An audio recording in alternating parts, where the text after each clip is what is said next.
আমাদের কাছে দিন কতটা নরমাল হয়ে গেছে দেখেন। প্রত্যেক দিন দেখি, আজকেও দেখলাম মসজিদের মাইকে এলান হয়ে গেছে যে সেহরির সময় শেষ, খাওয়া বন্ধ করুন।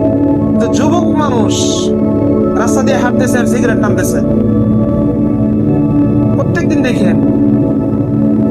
আমি তারপরে যখন ওদেরকে ক্রস করে আসতেছি আমি সালাম দিয়েছি, আমার সালাম নিয়ে সিগারেটটা লুকায় ফেলাইছে। তো দোয়াটা তো উঠতেছে দেখেন, মানুষের ভয় পেয়ে লাভ আছে? আমি হুজুর দেখবো, হুজুর দেখলে কি মনে করবো, এই ভয় পেয়ে লাভ আছে? আমার আল্লাহ যে দেখতেছে এটাকে আমরা খেয়াল করি। 1447 হিজরি মোতাবেক 2026-এর এই রোজা, এই রমাদানে আমরা মনে করতে পারি যে আল্লাহ তাআলার পক্ষ থেকে আমাদের জন্য অনেক রহমত। কারণ হচ্ছে এবার একটু ঠান্ডা পড়ছে, তাই না? অন্যবারের তুলনায় অনেকটা শান্তি পাইতেছে এবারে রোজা রেখে, এবং রোজার মধ্যে অন্যরকম একটা ফিল আসতেছে, যেটা সত্য কথা আমার মনে হইতেছে। দিনটা অনেকটা ছোট অন্য অন্য অন্য বছরের তুলনায়। এটা হয়তো আমাদের জন্য একটা সুযোগ আল্লাহ তাআলা করে দিয়েছেন। একটা জিনিস আমাদের মাথায় রাখতে হবে যে এটা আমাদের জন্য একটা সুবর্ণ সুযোগ ইবাদতের। ঠিক আছে, কেন কথাগুলো বলতেছি? আসলে আমরা আমরা মানুষ বড় নাফরমান। কেমন? আল্লাহ তাআলা কোরআন শরীফের মধ্যেই বলে দিয়েছেন, ইন্নাল ইনসানা লিরাব্বিহি লাকানুত। মানুষ তার রবের বড় অকৃতজ্ঞ। আল্লাহ তাআলা এত কিছু আমাদের জন্য দিছে, এত কিছু আমাদের জন্য সব ফ্রি করে দিছে। এই অক্সিজেন আমরা নেই, সবই তো ফ্রি। হসপিটাল অক্সিজেন নিতে কি পরিমাণ খরচ হয় আর আপনারা তো জানেন। যাদের শ্বাসকষ্ট অথবা বিভিন্ন রোগের কারণে অক্সিজেনে থাকে, আইসিইউতে থাকে, তো আল্লাহ তাআলা প্রতিনিয়ত আমরা আল্লাহ তাআলার নিয়ামত ভক্ষণ করি, কিন্তু আমরা আল্লাহ তাআলার শুকরিয়া আদায় করি না। আর আল্লাহ তাআলা কি বলছেন? আল্লাহ তাআলা শুকরিয়া আদায় করলে আল্লাহ তাআলা নিয়ামত আরো বাড়ায় দেন, তাই না? তো শুকরিয়া আদায় না করলে আল্লাহ তাআলা তাকে আযাবের মধ্যে গ্রেফতার করেন। আল্লাহ তাআলা হুঁশিয়ারি দিয়েছেন যে আল্লাহ তাআলার আযাব বড় কঠিন। আমি প্রত্যেকদিন ফজরের নামাজের সময় যখন আসি, রাস্তার মধ্যে দেখি, খুবই খারাপ লাগে ভাই। এলাকা আমার এই টঙ্গী বাগান এলাকাটা মোটামুটি ধরতে গেলে ধার্মিক এলাকা। মসজিদের সংখ্যা অনেক বেশি, 43 নং ওয়ার্ডে 20টা না 21টা হচ্ছে কেন্দ্রীয় মহল্লার মসজিদ। এছাড়া তো অফিস ফ্যাক্টরি অনেক কিছু আছে। কিন্তু আমাদের কাছে দিন কতটা নরমাল হয়ে গেছে দেখেন।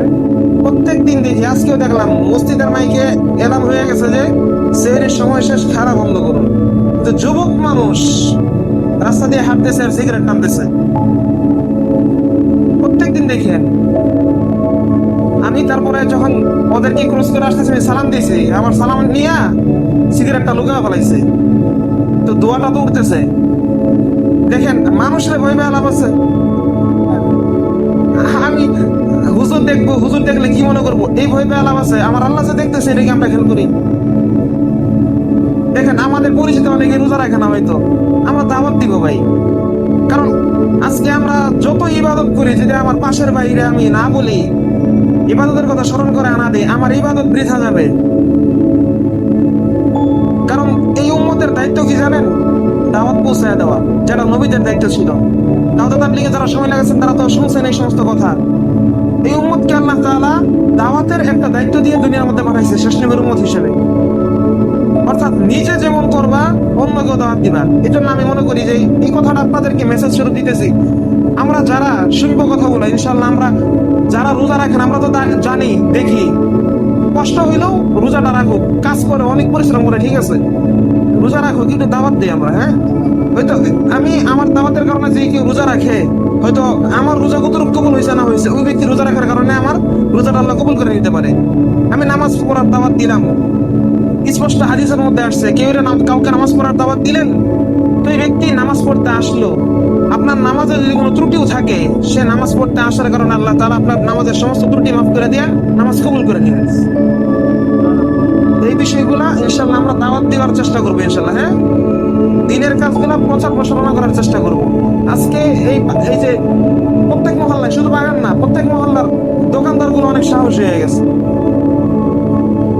একটা সময় পর্দা লাগাইতে এখনো পর্দা লাগায়, কিছু কিছু জায়গায় পর্দা লাগানো ছাড়াই চার দোকান চলতেছে মনে আসে। যেমন আমাদের বাগদাদিয়া মসজিদ, হ্যাঁ, বাগদাদিয়া মসজিদের পাশের দোকান, মসজিদের পাশে দোকান।